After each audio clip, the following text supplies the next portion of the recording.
ਸਤਿ ਸ਼੍ਰੀ ਅਕਾਲ ਦੋਸਤੋ, ਤੁਹਾਡਾ ਆਊਟਲੁੱਕ ਆਈਐਸ ਵਿੱਚ ਬਹੁਤ-ਬਹੁਤ ਸਵਾਗਤ ਹੈ। ਮੇਰੇ ਇਹ ਨਿਊਜ਼ਪੇਪਰ ਡਿਸਕਸ਼ਨ ਇਨੀਸ਼ੀਏਟਿਵ ਨੂੰ ਸਪੋਰਟ ਕਰਨ ਲਈ ਤੁਹਾਡਾ ਬਹੁਤ-ਬਹੁਤ ਥੈਂਕ ਯੂ। ਜਿਵੇਂ ਕਿ ਤੁਹਾਨੂੰ ਮੈਂ ਨਿਊਜ਼ਪੇਪਰ ਤੇ ਸਟੈਟਿਕ ਨੂੰ ਕੋ-ਰਿਲੇਟ ਕਰਕੇ ਪੜ੍ਹਨਾ ਦੱਸਦੀ ਹਾਂ ਕਿ ਕਿਵੇਂ ਤੁਸੀਂ ਰੋਜ਼ ਨਿਊਜ਼ਪੇਪਰ ਵਿੱਚੋਂ ਸਟੈਟਿਕ ਦੇ ਨਾਲ ਰਿਲੇਟ ਕਰਕੇ ਐਗਜ਼ਾਮਪਲਸ ਫਰੇਮ ਕਰ ਸਕਦੇ ਹੋ ਆਪਣੇ ਰਿਟਨ ਪੇਪਰਸ ਲਈ ਵੀ, ਤੇ ਨਾਲ ਦੀ ਨਾਲ ਆਫ ਕੋਰਸ ਐਂਡ ਦੇ ਵਿੱਚ ਕੋਈ ਵੀ ਕਰੰਟ ਅਫੇਅਰ ਦਾ ਬਰਡਨ ਨਹੀਂ ਰਹਿ ਜਾਏਗਾ ਜੇ ਅਸੀਂ ਰੈਗੂਲਰਲੀ ਬੜੇ ਸਮਾਰਟਲੀ ਨਿਊਜ਼ਪੇਪਰ ਨੂੰ ਵਿਦਿਨ ਐਨ ਹਾਫ ਐਨ ਆਰ ਦੀ ਸਾਰੀ ਗੱਲ ਹੁੰਦੀ ਹੈ ਕਵਰ ਕਰ ਲਈਏ। ਚਲੋ ਅੱਜ ਅਸੀਂ 8th of January 2021 ਦਾ ਪੇਪਰ ਡਿਸਕਸ ਕਰਾਂਗੇ। ਚਲੋ ਸਟਾਰਟ ਕਰਦੇ ਹਾਂ। The very first news is pro Trump mob storms Capitol Hill 4 die। देखो ये न्यूज़ ਦਾ ਤੁਹਾਨੂੰ ਪਤਾ ਹੈ ਕਾਫੀ ਟਾਈਮ ਤੋਂ ਚੱਲ ਰਹੀ ਹੈ ਔਰ ਜਿਵੇਂ ਕਿ ਹੁਣ ਜੋ ਪ੍ਰੈਜ਼ੀਡੈਂਟ ਦੀ ਪੋਜੀਸ਼ਨ ਲਈ ਜੋਏ ਬਿਡਨ ਇਲੈਕਟ ਹੋਏ ਤੇ ਵਾਈਸ ਪ੍ਰੈਜ਼ੀਡੈਂਟ ਦੇ ਪੋਜੀਸ਼ਨ ਲਈ ਕਮਲਾ ਹੈਰਿਸ ਜੋ ਇਲੈਕਟ ਹੋਏ ਹਨ, ਪ੍ਰੋਪਰ ਇਲੈਕਸ਼ਨ ਪ੍ਰੋਸੈਸ ਹੋਇਆ ਸੀ। ਇਹਨਾਂ ਨੇ ਆਪਣੀ ਇਹ ਪੋਜੀਸ਼ਨ ਨੂੰ ਮਤਲਬ ਇਹਨਾਂ ਦੀ ਜੋ ਪੋਜੀਸ਼ਨ ਔਰ ਅਥਾਰਟੀ ਇਨੋਗਰੇਸ਼ਨ ਜੋ ਹੋਣੀ ਹੈ, ਇਹਨਾਂ ਨੂੰ ਪੋਜੀਸ਼ਨ ਮਿਲਣੀ ਹੈ ਔਨ January 20th। ਜੇ ਤੁਹਾਨੂੰ ਡਿਫਰੈਂਸ ਪਤਾ ਹੋਏ ਇੰਡੀਅਨ ਪਾਰਲੀਮੈਂਟ ਸਿਸਟਮ ਦਾ ਤੇ ਜੋ USA ਪਾਰਲੀਮੈਂਟਰੀ ਸਿਸਟਮ ਹੈ ਉਸ ਦਾ ਬੇਸਿਕ ਡਿਫਰੈਂਸ ਕੀ ਹੈ, ਤੇ ਨਾਲ ਦੀ ਨਾਲ ਜੋ ਪ੍ਰੈਜ਼ੀਡੈਂਟ ਦੀ ਇਲੈਕਸ਼ਨ ਪ੍ਰੋਸੈਸ ਹੈ ਉਹਦੇ ਵਿੱਚ ਵੀ ਫਰਕ ਹੁੰਦਾ। ਜਿਵੇਂ ਸਾਡੀ ਪਾਰਲੀਮੈਂਟ ਵਿੱਚ ਜੋ ਪ੍ਰੈਜ਼ੀਡੈਂਟ ਦਾ ਜੋ ਇਲੈਕਸ਼ਨ ਪ੍ਰੋਸੈਸ ਹੁੰਦਾ ਉਹ ਇਨਡਾਇਰੈਕਟ ਹੁੰਦਾ, ਇੱਥੇ ਡਾਇਰੈਕਟ ਹੁੰਦਾ। ਇੱਥੇ ਇੰਡੀਵਿਜੂਅਲੀ ਹਰ ਸਟੇਟ ਵਿੱਚ ਇਲੈਕਸ਼ਨਸ ਹੁੰਦੀਆਂ, ਉੱਥੇ ਇਨਡਾਇਰੈਕਟ ਇਲੈਕਸ਼ਨਸ ਦੇ ਵਿੱਚ ਸਿਰਫ ਪਾਰਲੀਮੈਂਟ, ਸਾਡੇ ਇੰਡੀਆ ਵਿੱਚ ਸਿਰਫ ਪਾਰਲੀਮੈਂਟ ਦੇ MPs ਤੇ ਜੋ ਲੈਜਿਸਲੇਟਿਵ ਅਸੈਂਬਲੀਜ਼ ਹੁੰਦੇ ਆ ਉਹਨਾਂ ਦੇ MLAs ਦਾ ਹੀ ਰੋਲ ਪਲੇ ਹੁੰਦਾ। ਸਾਨੂੰ ਇਸ ਤਰ੍ਹਾਂ ਦੇ ਡਿਫਰੈਂਸ ਪਤਾ ਹੋਣੇ ਚਾਹੀਦੇ ਆ because USA the presidential elections ਬਹੁਤ ਨਿਊਜ਼ 'ਚ ਰਿਹਾ, ਕਰੰਟ ਟੌਪਿਕ ਹੈ ਅੱਜ ਦਾ ਵੀ। ਔਰ ਨਿਊਜ਼ ਤੇ ਚਲੋ ਇਹੀ ਹੈ ਕਿ ਉੱਥੇ ਨਿਊਸੈਂਸ ਹੋਈ ਸੀ, ਲੋਕਾਂ ਨੇ ਲੜਾਈ ਕੀਤੀ ਔਰ 4 ਲੋਕੀ ਮਰ ਗਏ। ਔਰ ਇਹ ਕਿਉਂ ਹੋਈ ਸੀ? ਬਿਕੋਜ਼ ਇਹ ਜੋ ਲੋਕ ਸੀ ਇਹ ਪ੍ਰੋ ਟਰੰਪ ਸੀ, ਮਤਲਬ ਕਿ ਇਹ ਜੋ ਇਲੈਕਸ਼ਨਸ ਤੁਹਾਨੂੰ ਪਹਿਲਾਂ ਵੀ ਵੀਡੀਓਜ਼ 'ਚ ਮੈਂ ਦੱਸਿਆ ਹੈ ਕਿ ਇਲੈਕਸ਼ਨਸ ਤੇ ਟਰੰਪ ਕਲੇਮ ਕਰ ਰਹੇ ਸੀ ਕਿ ਕੁਝ ਫਰਾਡ ਚੱਲ ਰਿਹਾ, ਕੁਝ ਗਲਤ ਹੋ ਰਿਹਾ। ਉਹਨਾਂ ਨੇ ਕੁਝ ਸਟੇਟਸ ਤੇ ਇਲੈਕਸ਼ਨਸ ਦੇ ਉੱਤੇ ਉਹ ਕਲੇਮ ਕੀਤਾ ਸੀ, ਜੋ ਕਿ ਹੁਣ ਸਾਹਮਣੇ ਆਇਆ ਹੈ ਕਿ ਉਹ ਸਾਰੇ ਕਲੇਮਸ ਗਲਤ ਸੀ ਔਰ ਜੋ ਵੀ ਇਲੈਕਸ਼ਨ ਪ੍ਰੋਸੈਸ ਹੋਇਆ ਬਿਲਕੁਲ ਫੇਅਰ ਸੀ। ਤੇ ਹੁਣ January 20th ਇਹ ਇੱਕ ਫਿਕਸਡ ਡੇਟ ਹੁੰਦੀ ਹੈ ਐਕਚੁਅਲੀ USA ਦੇ ਪ੍ਰੈਜ਼ੀਡੈਂਟਸ ਦੀ ਇਨੋਗਰੇਸ਼ਨ ਲਈ, January 20th। ਇਸ ਦਿਨ ਉਹਨਾਂ ਨੇ ਆਪਣੀ ਓਥ ਲੈਣੀ ਹੈ ਜੋਏ ਬਿਡਨ ਤੇ ਕਮਲਾ ਹੈਰਿਸ ਨੇ। ਚਲੋ next ਚਲਿਏ। The next important news जो है that is TB patients face neglect amid COVID outbreak. ਜਿਵੇਂ ਹੁਣ ਸਾਨੂੰ ਪਤਾ ਹੀ ਹੈ ਕਿ ਹਸਪੀਟਲਸ, ਜਿਹੜੇ ਵੀ ਹਸਪੀਟਲਸ ਹੈ ਉਹ ਸਾਰੇ ਕੋਵਿਡ ਵਾਰਡਸ 'ਚ ਕਨਵਰਟ ਹੋ ਰੁਕੇ ਹਨ ਔਰ ਮੇਜਰ ਡਾਕਟਰਸ ਜੋ ਹੈ ਉਹ ਪ੍ਰਾਇਮਰੀਲੀ ਕੋਵਿਡ ਪੇਸ਼ੈਂਟਸ ਨੂੰ ਹੀ ਡੀਲ ਕਰ ਰਹੇ ਹੈ। ਤੇ ਜੋ ਸਾਡੇ ਮੇਜਰ ਅਦਰ ਬਿਮਾਰੀਆਂ ਜੋ ਚੱਲ ਰਹੀਆਂ ਸੀ ਜਿਵੇਂ TB, ਹਾਰਟ ਦੀ ਹੋ ਗਈ ਜਾਂ ਹੋਰ ਜੋ ਇਸ਼ੂਜ਼ ਔਰ ਜੋ ਪੇਸ਼ੈਂਟਸ ਉਹ ਸਫਰਰ ਸੀਗੇ ਉਹ ਸਾਰੇ ਨਿਗਲੈਕਟ ਹੋ ਰਿਹਾ। ਨਾ ਉਹਨਾਂ ਨੂੰ ਕੋਈ ਇਨਫਰਾਸਟ੍ਰਕਚਰ ਫੈਸਿਲਿਟੀਜ਼ ਮਿਲ ਰਹੀ ਹੈ, ਨਾ ਉਹਨਾਂ ਨੂੰ ਕੋਈ ਡਾਕਟਰ ਸਪੋਰਟ ਮਿਲ ਰਹੀ ਹੈ। ਮਤਲਬ ਕਾਫੀ ਇਹ ਚੀਜ਼ ਵੇਖਣ 'ਚ ਆਇਆ ਹੈ ਪੈਂਡੇਮਿਕ ਈਰਾ ਦੇ ਟਾਈਮ ਦੇ ਵਿੱਚ। ਤੇ ਹੁਣ ਟੂਬਰਕਲੋਸਿਸ ਦਾ ਸਾਨੂੰ ਪਤਾ ਹੈ ਕਿ ਇੰਡੀਆ ਇੱਕ ਬਹੁਤ ਹੀ ਮਤਲਬ ਡਿਟਰਮੀਨੇਸ਼ਨ ਦੇ ਨਾਲ ਉਸਨੇ ਸੋਚਿਆ ਹੈ ਕਿ ਇਲੀਮੀਨੇਟ ਕਰ ਦੇਣਾ TB ਬਾਈ 2025।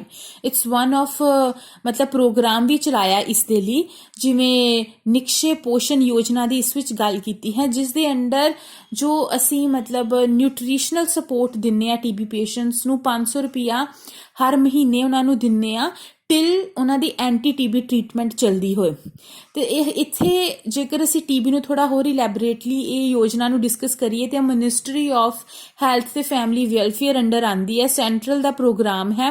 ਤੇ ਇੱਕ ਸਟੇਟ TB ਇੰਡੈਕਸ ਹੁੰਦਾ ਜਿਸ ਵਿੱਚ TB ਦੇ ਵੱਖਰੀਆਂ ਸਟੇਟਸ ਦਾ ਜਿਵੇਂ ਉਹਨਾਂ ਨੇ ਪਰਫਾਰਮ ਕੀਤਾ, ਮਤਲਬ ਕੰਟਰੋਲ ਕੀਤਾ, ਕਿਹੜੀ ਸਟੇਟ ਇਸ ਬਿਮਾਰੀ ਤੇ ਵੱਧ ਤੋਂ ਵੱਧ ਕੰਟਰੋਲ ਪਾ ਰਹੀ ਹੈ। ਦ ਨੰਬਰ 1 ਪਲੇਸ ਤੇ ਆਉਂਦੀ ਹੈ ਗੁਜਰਾਤ, ਫਿਰ ਆਂਧਰ ਪ੍ਰਦੇਸ਼ ਤੇ ਫਿਰ ਹਿਮਾਚਲ ਪ੍ਰਦੇਸ਼। ਠੀਕ ਹੈ ਫਰੈਂਡਸ, ਇਸ ਤਰ੍ਹਾਂ ਦੇ ਸਟੈਟਿਕ ਨੂੰ ਕੰਟੈਂਟ ਨੂੰ ਵੀ ਜ਼ਰੂਰ ਪੜ੍ਹ ਲਿਆ ਕਰੋ ਕੋਈ ਵੀ ਟੌਪਿਕ ਨੂੰ ਜਿਹੜੇ ਤੁਸੀਂ ਨਿਊਜ਼ਪੇਪਰ 'ਚ ਪੜ੍ਹਦੇ ਹੋ, ਕਿਉਂਕਿ ਨਿਊਜ਼ਪੇਪਰ ਦੇ ਟੌਪਿਕ ਨੇ ਨਹੀਂ ਆਉਣਾ ਹੁੰਦਾ ਕੁਐਸਚਨ 'ਚ ਸਟੈਟਿਕ ਕੁਐਸਚਨ ਆ ਜਾਂਦੇ ਆ ਕਦੀ ਬਟ ਅਸੀਂ ਫਿਰ ਸੋਚਦੇ ਹਾਂ ਕਿ ਕੁਐਸਚਨ ਕਿੱਥੋਂ ਆ ਗਿਆ। ਚਲੋ ਨੈਕਸਟ ਚਲੀਏ। ਤੇ Punjab civic body election in 3rd week of February, ਇਹੀ ਜਿਸ ਟਾਈਮ ਸਾਡਾ ਇਹ ਕਹਿ ਰਿਹਾ ਕਿ ਪੰਜਾਬ PCS ਹੋਵੇਗਾ 13th of February is the date.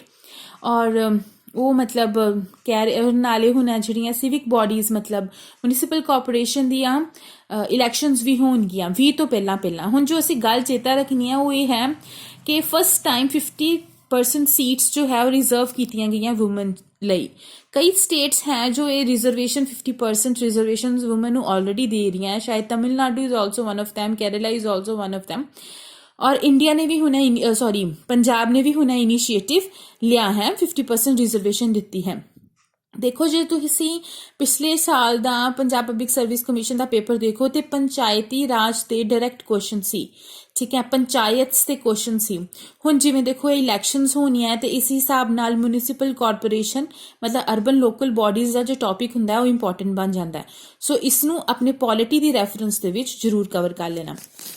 Next चलिए तो एंटी डिफेक्शन लॉ ते ये गल है, एक्चुअली ये टॉपिक है, न्यूज़ इन्नी इंपॉर्टेंट नहीं है, बस असी एंटी डिफेक्शन लॉ का सानू पता होना चाहिए। कुछ वीडियोस तो पहला मैं तुहानू एक एक्ट पढ़ाया सी रिप्रजेंटेशन ऑफ पीपल्स एक्ट 1951, ठीक है फ्रेंड्स। ਉਹਦੇ ਵਿੱਚ ਕੀ ਸੀ ਕਿ ਅਸੀਂ ਕਿਵੇਂ ਮਤਲਬ ਐਮਪੀਜ਼ ਐਮਐਲਏਜ਼ ਨੂੰ ਡਿਸਕੁਆਲੀਫਾਈ ਕਰ ਸਕਦੇ ਹਾਂ ਬਿਕੋਜ਼ ਆਫ ਸਮ ਰੀਜ਼ਨਸ, ਤੇ ਉਹ ਰੀਜ਼ਨਸ ਜੋ ਹੈ ਜੋ ਪ੍ਰੋਵੀਜ਼ਨਸ ਹੈ ਉਹ ਐਕਟ ਅੰਡਰ ਨੇ, ਠੀਕ ਹੈ। ਤੇ ਇਸੇ ਤਰੀਕੇ ਨਾਲ ਇੱਕ ਡਿਸਕੁਆਲੀਫਾਈ ਕਰਨ ਲਈ ਇੱਕ ਹੋਰ ਐਕਟ ਸ਼ਡਿਊਲ 10 ਦੇ ਅੰਡਰ ਆਂਦਾ, that is anti defection act, ਠੀਕ ਹੈ फ्रेंड्स। ਹੁਣ ਤੁਹਾਨੂੰ ਪਤਾ ਕੀ ਹੋਣਾ ਚਾਹੀਦਾ, ਮੈਂ ਤੁਹਾਨੂੰ ਉਸ ਟਾਈਮ ਵੀ ਉਸ ਵੀਡੀਓ 'ਚ ਵੀ ਪੁੱਛਿਆ ਸੀ ਕਿ ਤੁਸੀਂ ਮੈਨੂੰ ਇਹ ਦੱਸੋ ਕਿ ਸਪੀਕਰ ਦੇ ਰਾਈਟਸ ਡਿਸਕੁਆਲੀਫਾਈ ਕਰਨ ਦੇ ਕਿਸ ਐਕਟ ਵਿੱਚ ਆਉਂਦੇ ਨੇ ਤੇ ਪ੍ਰੈਜ਼ੀਡੈਂਟ ਕੋਲ ਕਿਸ ਐਕਟ ਵਿੱਚ ਰਾਈਟਸ ਹੁੰਦੇ ਨੇ। ਮੈਂ ਤੁਹਾਨੂੰ ਹੁਣ ਕਲੀਅਰਲੀ ਦੱਸ ਦਿੰਦੀ ਹਾਂ ਕਿ ਐਂਟੀ ਡਿਫੈਕਸ਼ਨ ਲਾਅ ਜਿਹੜਾ ਹੈ ਇਸ ਅੰਡਰ ਸਪੀਕਰ ਕੋਲ ਰਾਈਟ ਹੁੰਦੇ ਨੇ। ਸਪੀਕਰ ਕਿਸੇ ਵੀ ਐਮਪੀ ਨੂੰ ਜਾਂ ਐਮਐਲਏ ਨੂੰ ਡਿਸਕੁਆਲੀਫਾਈ ਕਰ ਸਕਦਾ ਹੈ ਕਿਸੇ इस एक्ट के प्रोविजनस के अंडर, ठीक है। और वो जो डिसकुआलीफिकेशन है वो कोई क्वेश्चन भी नहीं कर सकता, it's quite discretionary power of a speaker. पर असी जेकर प्रेजिडेंट की गल करिए तो president 1951 representation of peoples act के अंडर ही डिसकुआलीफाई कर सकते हैं। तो इलैक्शन कमीशन या सुप्रीम कोर्ट इस तरह की बॉडीज़ की सुजैशन लैके इवन पीएम दी सुजैशनस लैके पीएम उन्होंने रिकमेंड करते हैं अपने ही किसी पार्टी वर्कर नू डिसकुआलीफाई करने लिए। कई रीजनस ने वो प्रोविजनस उस एक्ट अंडर आते हैं तो उस हिसाब नाल उस विच प्रेजिडेंट जो है वो डिसकुआलीफाई कर सकते हैं एमपी एमएलए नू। इस तरीके के डिफरेंस भी तुसी क्लीयरली समझो तो फाइंड आउट कर सको डिफरेंस, तो फिर ही फायदा है पढ़ाई करन दा, यू कैन से, क्योंकि क्वेश्चन अजकल काफ़ी टिपिकल आते हैं, डायरैक्ट क्वेश्चनस तो नहीं आते पेपर्स दे विच। चलो जेकर असीं नैक्सट पेज ते चलिए तो नैक्सट पेज ते इंपॉर्टेंट न्यूज़ है freight corridor for game changer PM. देखो असी पहला भी पिछलियां वीडियोस दे विच मैं तुहानू दस्सिया सी एक यूपी दे विच एक लिंक बनाया सी, इनॉग्रेशन कीती सी प्राइम मिनिस्टर ने, वो ईस्टर्न कोरीडोर ही फ्रीट कोरीडोर ही। हुण अज जो प्रेजिडेंट ने वर्चुअली फ्लैग दिता है 306 किलोमीटर दी रेवाड़ी ते मडर सैक्शन जो वैसटर्न डेडिकेटेड फ्रीट कोरीडोर है। तो तुहानू ये पता होना चाहिए कि ये जिहड़े फ्रीट कोरीडोर है लुधियाना तो शुरू होंदे ने, ईस्टर्न ते वैसटर्न दोनों कित्थे तक जांदे ने। ईस्टर्न वाला जिहड़ा है वो वैस्ट बंगाल च जांदा है, वैस्ट बंगाल तक जा रहा है कोरीडोर, और जिहड़ा वैसटर्न वाला है वो बॉम्बे तक जा रहा है, मतलब मुंबई महाराष्ट्र तक जा रहा है। इन्हां दियां जो इनॉग्रेशनस ने इहो जिहे कोरीडोर्स जो हैं, चाहे वो फ्रीट कोरीडोर्स होन या बाकी जो स्कीम्स चला रहे हैं गवर्नमेंट सेंट्रल गवर्नमेंट, उन्हां दा जरूर मतलब ओवरव्यू ले लियो और कनैक्ट करके उन्होंने भी याद कर लो। नैक्सट पेज उत्ते हरियाणा के पेज से पेपर पॉइंट ऑफ व्यू तो कुछ नहीं है। जैसे अगे चलिए तो हाँ जी, इस पेज से no cases were award complies with rules HC child's Lok Adalat. देखो फ्रेंड्स ये चलो न्यूज़ जो है इस विच लोक अदालत टॉपिक बहुत इंपॉर्टेंट हो जाता है, और वैसे भी ये टॉपिक अपने आप च भी बहुत इंपॉर्टेंट टॉपिक है। लोक अदालत बॉडीज़ केड़ियां बॉडीज़ ने, ये स्टैचूटरी बॉडीज़ ने जो लीगल सर्विस अथॉरिटी एक्ट 1987 के अंडर आंदी है। एक कोई भी बॉडी जेकर किसी एक्ट तो बाद बनती है तो स्टैचूटरी बॉडी कहलाई जाती है, सानू पता ही है। लोक अदालत जिवें ही नाम ही सेल्फ एक्सप्लेनेटरी है, it's an alternative dispute redressal mechanism, और जो प्रॉमिस करता है कि असी जस्टिस देवांगे सोशली इकोनॉमिक ते पोलिटिकली ਇਕੁਐਲਿਟੀ ਦੇ ਬੇਸ ਤੇ ਜਸਟਿਸ ਦੇਵਾਂਗੇ ਸਭ ਨੂੰ। ਜਿਵੇਂ ਕਿ ਹੁਣ ਇਹ ਜਿਹੜੇ ਵੀ ਡਿਸੀਜਨਸ ਲੋਕ ਅਦਾਲਤ ਜੋ ਡਿਸੀਜਨਸ ਲੈਂਦੀ ਹੈ ਇਹ ਫਾਈਨਲ ਡਿਸੀਜਨਸ ਹੁੰਦੇ ਨੇ, ਮਤਲਬ ਕਿ ਵਰਡਿਕਟ ਜੋ ਹੁੰਦਾ ਉਹ ਸਿਵਲ ਕੋਰਟ ਦੇ ਇਕੁਇਵਲੈਂਟ ਵਰਡਿਕਟ ਹੁੰਦਾ ਤੇ ਫਾਈਨਲ ਹੁੰਦਾ। ਇਸ ਦਾ ਕੀ ਮਤਲਬ ਹੈ ਕਿ ਇਸ ਉੱਤੇ ਕੋਈ ਅਪੀਲ ਨਹੀਂ ਹੁੰਦੀ, ਫਾਈਨਲ ਡਿਸੀਜਨ ਹੁੰਦਾ ਜੋ ਲੋਕ ਅਦਾਲਤ ਦੇ ਅੰਦਰ ਜੋ ਡਿਸੀਜਨ ਲਿਆ ਜਾਂਦਾ ਹੈ। ਨਿਊਜ਼ ਇਹ ਹੈ ਕਿ ਹਾਈ ਕੋਰਟ ਕਹਿ ਰਿਹਾ ਕਿ ਲੋਕ ਅਦਾਲਤ ਆਪਣੀ ਜੋ ਵੀ ਰੈਗੂਲੇਸ਼ਨਸ ਨੇ ਜੋ ਵੀ ਇਸ ਐਕਟ ਦੇ ਅੰਡਰ ਰੂਲਸ ਆਉਂਦੇ ਨੇ ਉਸ ਨੂੰ ਹਿਸਾਬ ਦੇ ਨਾਲ ਡਿਸੀਜਨਸ ਨਹੀਂ ਲੈ ਰਹੀ, ਰੈਗੂਲੇਸ਼ਨ 17 ਦੇ ਅਕੋਰਡਿੰਗ ਨਹੀਂ ਲੈ ਰਹੀ। ਨਿਊਜ਼ ਤਾਂ ਇਹ ਹੈ ਬਟ ਸਾਨੂੰ ਪਤਾ ਹੀ ਹੈ ਕਿ ਅਸੀਂ ਫਿਰ ਪੜ੍ਹਨਾ ਕੀ ਹੈ, ਲੋਕ ਅਦਾਲਤ ਦੀ ਸਾਨੂੰ ਡਿਟੇਲ 'ਚ ਨੌਲੇਜ ਹੋਣੀ ਚਾਹੀਦੀ ਹੈ। ਠੀਕ ਹੈ ਫਰੈਂਡਸ, ਅੱਗੇ ਨੈਕਸਟ ਜੇਕਰ ਦੇਖੀਏ ਪੰਜਾਬ ਦੇ ਵਿੱਚ ਤੇ ਸਾਨੂੰ ਪਤਾ ਹੀ ਹੈ ਕਿ ਟਰੈਕਟਰ ਰੈਲੀ ਚੱਲ ਰਹੀ ਸੀ, ਸੋ ਉਸ ਬੇਸ ਦੇ ਵਿੱਚ ਕੋਈ ਨਾ ਕੋਈ ਪੋਲੀਟੀਕਲ ਸਟੇਟਮੈਂਟਸ ਆਈਆਂ ਹਨ, ਕੋਈ ਕੁਝ ਕਹਿ ਰਿਹਾ ਕੋਈ ਕੁਝ ਕਹਿ ਰਿਹਾ, ਸੋ ਉਹਨਾਂ ਨੂੰ ਇੱਕ ਵਾਰੀ ਦੇਖ ਲਓ but exam point of view ਤੋਂ ਇੰਨਾ ਇੰਪੋਰਟੈਂਟ ਨਹੀਂ ਹੈ। ਇਹ civic polls in third week of Feb ਇਹ ਇੰਪੋਰਟੈਂਟ ਹੈ। ਹੁਣ ਜੇਕਰ ਅਸੀਂ ਮਿਊਨਿਸਪਲ ਇਹੀ ਜੋ ਅਰਬਨ ਲੋਕਲ ਬਾਡੀਜ਼ ਦੀਆਂ ਜੋ ਇਲੈਕਸ਼ਨਸ ਹੋਣੀਆਂ ਨੇ ਉਹ ਕਿਹੜੀ ਬਾਡੀ ਕੰਡਕਟ ਕਰਾਉਂਦੀ ਹੈ, ਇਲੈਕਸ਼ਨ ਕਮਿਸ਼ਨ ਕਰਾਉਂਦੀ ਹੈ ਕਿ ਸਟੇਟ ਇਲੈਕਸ਼ਨ ਕਮਿਸ਼ਨ ਕਰਾਉਂਦੀ ਹੈ, ਮੈਨੂੰ ਕਮੈਂਟ ਸੈਕਸ਼ਨ 'ਚ ਦੱਸੋ। ਔਰ ਇਸ ਦੇ ਵਿੱਚ ਰਿਜ਼ਰਵੇਸ਼ਨ ਜੋ ਮੈਂ ਤੁਹਾਨੂੰ ਪਹਿਲਾਂ ਹੀ ਕਹਿ ਦਿੱਤਾ ਹੈ ਕਿ 50% ਰਿਜ਼ਰਵੇਸ਼ਨ ਮਿਲਣੀ ਹੈ ਵੂਮਨ ਨੂੰ। ਔਰ ਹਾਂਜੀ ਇਹ ਮੈਨੂੰ ਦੱਸੋ ਕਿ ਜੋ ਐਕਟ ਕਿਸ ਅਮੈਂਡਮੈਂਟ 73rd ਕਿ 74th ਕਨਸਟੀਟਿਊਸ਼ਨਲ ਅਮੈਂਡਮੈਂਟ ਕਿਹੜੀ ਅਮੈਂਡਮੈਂਟ ਤੋਂ ਬਾਅਦ ਇਹ ਜੋ ਪ੍ਰੋਵੀਜ਼ਨਸ ਅਰਬਨ ਲੋਕਲ ਬਾਡੀਜ਼ ਤੇ ਪੰਚਾਇਤੀ PRIs ਜੋ ਬਾਡੀਜ਼ ਸੀ ਇਨਕਲੂਡ ਕੀਤੀਆਂ ਗਈਆਂ ਕਨਸਟੀਟਿਊਸ਼ਨ ਦੇ ਵਿੱਚ। ਇਹ ਛੋਟੀਆਂ ਚੀਜ਼ਾਂ ਸਾਨੂੰ ਪਤਾ ਹੋਣੀਆਂ ਚਾਹੀਦੀਆਂ ਫਰੈਂਡਸ, ਇਹਨਾਂ ਨੂੰ ਕਮੈਂਟ ਸੈਕਸ਼ਨ 'ਚ ਦੱਸੋ। ਔਰ ਉਸ ਤੋਂ ਇਲਾਵਾ ਇਸ ਪੇਜ ਤੇ ਪੇਪਰ ਪੁਆਇੰਟ ਆਫ ਵਿਊ ਤੋਂ ਕੁਝ ਇੰਪੋਰਟੈਂਟ ਨਹੀਂ ਹੈ। ਨੈਕਸਟ ਜੇਕਰ ਅਸੀਂ ਦੇਖੀਏ ਤਾਂ ਬਰਡ ਫਲੂ ਦਾ ਟੌਪਿਕ, ਬਰਡ ਫਲੂ ਜਿਸ ਕਰਕੇ ਕਾਫੀ ਮਾਸ ਲੈਵਲ ਤੇ ਬਰਡਸ ਦੀ ਡੈਥ ਹੋ ਰਹੀ ਹੈ, ਚਾਹੇ ਉਹ ਔਰ ਪੋਲਟਰੀ ਵਗੈਰਾ ਫਾਰਮਸ ਜਿਹੜੇ ਹੈ ਉਹ ਬਿਲਕੁਲ ਡਿਸਟਰੋਏ ਹੋ ਰਹੇ ਹੈ ਉੱਥੇ, ਅਸੀਂ ਕਹਿ ਸਕਦੇ ਹਾਂ ਹਰ ਲੈਵਲ ਤੇ, ਮੋਸਟਲੀ ਹਿਮਾਚਲ ਪ੍ਰਦੇਸ਼ ਔਰ ਇੱਧਰ ਇਸ਼ੂ ਹੈ। ਇਹ ਚਲੋ ਚੱਲ ਰਿਹਾ ਹੈ, ਅਜੇ ਵੀ ਟੌਪਿਕ ਕਾਫੀ ਹੋਰ ਚੱਲੂਗਾ ਬਿਕੋਜ਼ ਇਟਸ ਕਰੰਟ ਇਸ਼ੂ। ਔਰ ਨਾਲ ਦੀ ਨਾਲ ਜੇਕਰ ਹਿਮਾਚਲ ਪ੍ਰਦੇਸ਼ 'ਚ ਦੇਖੀਏ ਇੱਕ ਕਾਲਮ 'ਚ ਦੇਖੀਏ ਤੇ India's first indoor sky park to come up at Kufri. ਦੇਖੋ ਇਹ ਇੰਡੀਆ ਦਾ ਫਸਟ ਇੱਕ ਸਕਾਈ ਪਾਰਕ ਦੀ ਗੱਲ ਹੋ ਰਹੀ ਹੈ ਤਾਂ ਟੌਪਿਕ ਆਪਣੇ ਆਪ 'ਚ ਇੰਪੋਰਟੈਂਟ ਹੈ।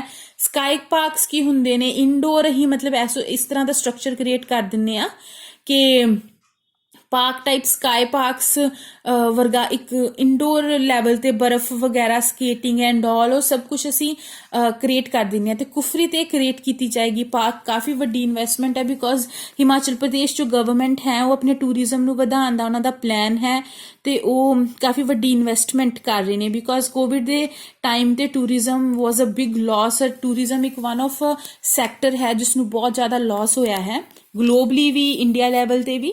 ਸੋ ਹੁਣ ਨਵੇਂ ਸਟੈਪਸ ਚੁੱਕੇ ਜਾ ਰਹੇ ਨੇ ਸਟੇਟ ਗਵਰਨਮੈਂਟਸ ਦੇ ਤੋਂ ਜਾਂ ਫਿਰ ਸੈਂਟਰਲ ਗਵਰਨਮੈਂਟ ਦੀ ਗੱਲ ਕੀਤੀ ਜਾਏ ਕਿ ਹਰ ਕੋਈ ਚੁੱਕ ਰਿਹਾ ਹੈ ਵੱਖਰੇ ਸਟੈਪਸ ਸੋ ਦੈਟ ਉਸ ਨੂੰ ਫਿਰ ਤੋਂ ਮਤਲਬ ਵਧਾਇਆ ਜਾ ਸਕੇ, ਉਹਨੂੰ ਠੀਕ ਕੀਤਾ ਜਾ ਸਕੇ ਸਟੇਜ ਤੇ। ਹਾਂਜੀ ਜੇ ਜੰਮੂ ਐਂਡ ਕਸ਼ਮੀਰ ਦੀ ਗੱਲ ਕਰੀਏ ਇਸ ਪੇਜ ਤੇ ਆਈਏ ਤਾਂ ਇੰਪੋਰਟੈਂਟ ਨਿਊਜ਼ ਇਹੀ ਹੈ ਕਿ 28 crore central schemes to boost industrial development, 28,000 actually ਇੰਨੀਆਂ ਸਕੀਮਸ ਆ ਰਹੀਆਂ ਹਨ ਇੰਡਸਟਰੀਅਲ ਡਿਵੈਲਪਮੈਂਟ ਲਈ ਜੰਮੂ ਐਂਡ ਕਸ਼ਮੀਰ ਵਿੱਚ। ਕਾਫੀ ਜ਼ਿਆਦਾ ਵੱਡਾ ਪ੍ਰੋਜੈਕਟ ਹੋਣ ਵਾਲਾ ਹੈ ਔਰ ਸੈਂਟਰ ਗਵਰਨਮੈਂਟ ਕਾਫੀ ਜ਼ਿਆਦਾ ਇਨਵੈਸਟ ਕਰ ਰਹੀ ਹੈ ਹੁਣ ਜੰਮੂ ਕਸ਼ਮੀਰ ਦੇ ਵਿੱਚ ਬਿਕੋਜ਼ ਕਈ ਰੀਜ਼ਨਸ ਨੇ। ਸਾਨੂੰ ਪਤਾ ਹੈ ਕਿ 370 ਆਰਟੀਕਲ ਜੋ ਹੈ ਉਸ ਨੂੰ ਵੋਇਡ ਕੀਤਾ ਗਿਆ ਸੀ ਪਿਛਲੇ ਸਾਲ ਔਰ ਉਸ ਤੋਂ ਬਾਅਦ ਹੁਣ UT ਬਣ ਚੁੱਕੀ ਹੈ ਜੰਮੂ ਐਂਡ ਕਸ਼ਮੀਰ ਤੇ ਲਦਾਖ ਔਰ ਹੁਣ ਸੈਂਟਰ ਦਾ ਰੋਲ ਹੈ ਤੇ ਸੈਂਟਰ ਇਸ ਏਰੀਆ ਤੇ ਇਸ ਦੀ ਡਿਵੈਲਪਮੈਂਟ ਤੇ ਕਾਫੀ ਸਾਰੇ ਇਨੀਸ਼ੀਏਟਿਵ ਲੈਣਾ ਚਾਹੁੰਦੀ ਹੈ। ਜੇਕਰ ਅਸੀਂ ਨਿਊਜ਼ ਤੁਸੀਂ ਮੇਰੀਆਂ ਪੁਰਾਣੀਆਂ ਵੀਡੀਓਜ਼ ਵੇਖੋ ਤਾਂ ਤੁਹਾਨੂੰ ਪਤਾ ਹੈ ਕਿ ਇੱਕ ਹੈਲਥ ਸਕੀਮ ਨੂੰ ਵੀ ਇਹਨਾਂ ਨੇ ਇੱਥੇ ਜਿਹੜੇ ਪ੍ਰਧਾਨ ਮੰਤਰੀ ਨਰਿੰਦਰ ਮੋਦੀ ਜੀ ਨੇ ਵਿਜ਼ਿਟ ਕੀਤਾ ਸੀ ਜੰਮੂ ਐਂਡ ਕਸ਼ਮੀਰ ਤਾਂ ਉਹਨਾਂ ਨੇ ਇੱਕ ਹੈਲਥ ਸਕੀਮ ਵੀ ਲਾਂਚ ਕੀਤੀ ਸੀ, ਮੈਨੂੰ ਉਸ ਦਾ ਨਾਮ ਕਮੈਂਟ ਸੈਕਸ਼ਨ 'ਚ ਦੱਸੋ।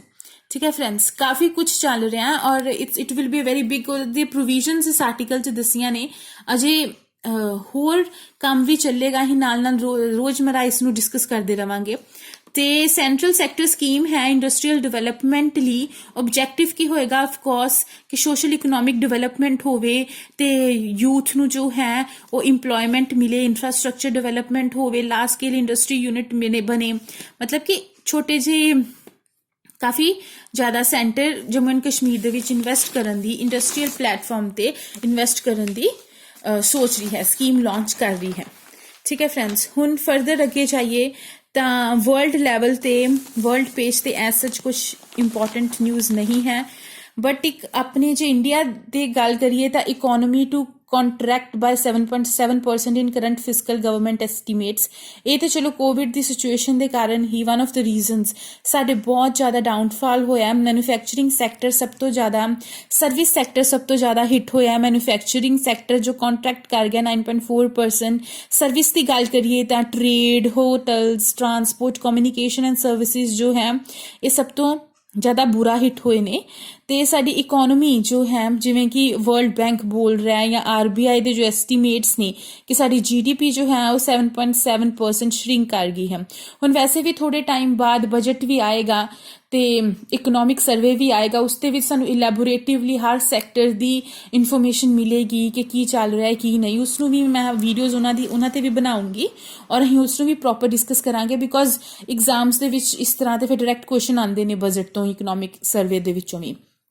ਔਰ ਜਿਹੜੀਆਂ ਸਾਡੀਆਂ 8 ਕੋਰ ਸੈਕਟਰਸ ਦੇ ਨੇ ਉਹ ਵੀ ਬੈਡਲੀ ਹਿੱਟ ਹੋਈਆਂ। ਮੈਨੂੰ ਕਮੈਂਟ ਸੈਕਸ਼ਨ ਦੇ ਵਿੱਚ ਜੋ ਸਾਡੀ ਇਕੋਨਮੀ ਦੀਆਂ 8 ਕੋਰ ਸੈਕਟਰਸ ਨੇ ਉਹਨਾਂ ਦਾ ਨਾਮ ਦੱਸੋ ਫਰੈਂਡਸ। ਮੈਂ ਤੁਹਾਨੂੰ ਕਮੈਂਟ ਸੈਕਸ਼ਨ 'ਚ ਜੇ ਕੁਝ ਪਾਉਣ ਨੂੰ ਕਹਿੰਦੀ ਹੈ, ਇਹਦਾ ਮਤਲਬ ਕਿ ਤੁਹਾਨੂੰ ਉਹ ਟੌਪਿਕ ਆਉਣਾ ਚਾਹੀਦਾ, ਉਹ ਤੇ ਬਾਈ ਡਿਫਾਲਟ ਟੌਪਿਕ ਤੁਹਾਨੂੰ ਆਉਂਦਾ ਹੀ ਹੋਣਾ ਚਾਹੀਦਾ। ਸੋ ਇਸ ਕਰਕੇ ਤੁਹਾਡੀ ਵੀ ਰਿਵੀਜ਼ਨ ਹੋ ਜਾਏਗੀ if you are knowing that facts. ਚਲੋ ਜੇ ਲਾਸਟ ਪੇਜ ਤੇ ਚਲੀਏ ਤਾਂ ਇੱਥੇ ਇੰਪੋਰਟੈਂਟ ਨਿਊਜ਼ ਐਸਾ ਕੁਝ ਨਹੀਂ ਹੈ, ਇੱਕੋ ਹੀ ਹੈ ਕਿ France invites India to join EU operations in Persian Gulf. ਹੁਣ ਇਹ ਨਿਊਜ਼ ਸਾਨੂੰ ਪਤਾ ਹੀ ਹੈ ਕਿ ਸਾਡਾ ਫਰਾਂਸ ਦੇ ਨਾਲ ਦੇ ਸਟ੍ਰੈਟੇਜਿਕ ਡਾਇਲੌਗਸ ਚੱਲ ਰਹੇ ਨੇ and we are planning so much. ਕਈ ਤਰੀਕੇ ਦੀ ਕੋਆਪਰੇਸ਼ਨ ਦੀ ਗੱਲ ਹੋ ਰਹੀ ਨੇ ਤੇ ਫਰਾਂਸ ਨੂੰ ਇਨਵਾਈਟ ਵੀ ਕਰ ਰਿਹਾ ਇੰਡੀਆ ਨੂੰ ਯੂਰੋਪੀਅਨ ਯੂਨੀਅਨ ਦੇ ਨਾਲ ਕੰਮ ਕਰਨ ਦੀ ਪਰਸ਼ੀਅਨ ਗਲਫ ਦੇ ਵਿੱਚ। ਅਸੀਂ ਫਰਾਂਸ ਦੇ ਕਈ ਆਈਲੈਂਡਸ ਦੇ ਉੱਤੇ ਆਪਣੀ ਨੇਵੀ ਔਰ ਆਪਣੇ ਜਿੰਨੇ ਵੀ ਆਰਮੀ ਫੋਰਸਿਸ ਨੇ ਉਹ ਉੱਥੇ ਮਤਲਬ ਹੈਲਪ ਲੈ ਸਕਦੇ ਨੇ। ਕਈ ਇਸ ਤਰੀਕੇ ਦੀ ਵੀ ਸਾਡੀ ਸਟ੍ਰੈਟੇਜਿਕ ਡਾਇਲੌਗਸ ਹੋ ਚੁੱਕੇ ਨੇ ਪਹਿਲਾਂ ਵੀ ਔਰ ਹੁਣ ਚੱਲ ਵੀ ਰਹੇ ਨੇ। ਚਾਈਨਾ ਨੂੰ ਪ੍ਰਾਇਮਰੀਲੀ ਇੰਡੀਅਨ ਓਸ਼ਨ ਦੇ ਵਿੱਚ ਥੋੜਾ ਕੰਟਰੋਲ ਕਰਨ ਲਈ, ਚਾਈਨਾ ਦਾ ਜੋ ਡੋਮੀਨੈਂਸ ਕਾਫੀ ਵੱਧ ਰਿਹਾ ਹੈ ਉਸ ਨੂੰ ਥੋੜਾ ਕੰਟਰੋਲ ਕਰਨ ਲਈ ਇਹ ਆਈਡੀਆ ਹੈ।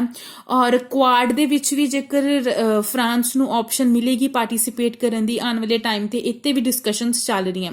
ਸੋ ਸਚ ਆਰ ਦ ਥਿੰਗਸ ਜੋ ਔਨਗੋਇੰਗ ਪ੍ਰੋਸੈਸ ਹੈ, ਜੋ ਟਾਈਮ ਦੇ ਨਾਲ ਹੀ ਸਾਨੂੰ ਪਤਾ ਲੱਗੇਗਾ। ਤੇ ਇਸ ਕਰਕੇ ਅਸੀਂ ਨਿਊਜ਼ਪੇਪਰ ਨੂੰ ਰੈਫਰ ਕਰੀਏ, ਉਸਨੂੰ ਆਪਣੇ ਸਟੈਟਿਕ ਦੇ ਨਾਲ ਕੰਟੈਕਟ ਲਿੰਕ ਕਰੀਏ ਤਾਂ ਸਾਡੇ ਲਈ ਈਜ਼ੀ ਹੋਏਗਾ ਰੋਜ਼ ਨਿਊਜ਼ਪੇਪਰ ਨੂੰ ਪੜ੍ਹਨਾ ਔਰ ਕਰੰਟ ਅਫੇਅਰ ਤੋਂ ਐਟ ਦ ਐਂਡ ਨਹੀਂ ਡਰਨਾ। ਚਲੋ ਫਰੈਂਡਸ, ਅਸੀਂ 8th of January 2021 ਦਾ ਪੇਪਰ ਡਿਸਕਸ ਕੀਤਾ ਸੀ ਅੱਜ। ਤਾਂ ਜੇਕਰ ਕੋਈ ਡਾਊਟ ਹੈ ਔਰ ਜੋ ਮੈਂ ਕਮੈਂਟ ਸੈਕਸ਼ਨ 'ਚ ਤੁਹਾਨੂੰ ਲਿਖਣ ਨੂੰ ਕਹਿੰਦੀ ਹਾਂ, ਪਲੀਜ਼ ਉਹਨੂੰ ਲਿਖਿਆ ਕਰੋ, ਮੇਰੀਆਂ ਵੀਡੀਓਜ਼ ਨੂੰ ਸ਼ੇਅਰ ਕਰੋ। ਔਰ ਜੇਕਰ ਕੁਝ ਚੇਂਜਿਸ ਚਾਹੁੰਦੇ ਹੋ, ਕੁਛ ਆਪਣਾ ਪੁਆਇੰਟ ਰੱਖਣਾ ਚਾਹੁੰਦੇ ਹੋ ਤਾਂ ਕਮੈਂਟ ਸੈਕਸ਼ਨ 'ਚ ਉਹ ਵੀ ਦੱਸ ਸਕਦੇ ਹੋ। ਸਬਸਕ੍ਰਾਈਬ ਕਰੋ ਮੇਰੇ ਚੈਨਲ ਨੂੰ। Thank you very much for listening this discussion. Thank you.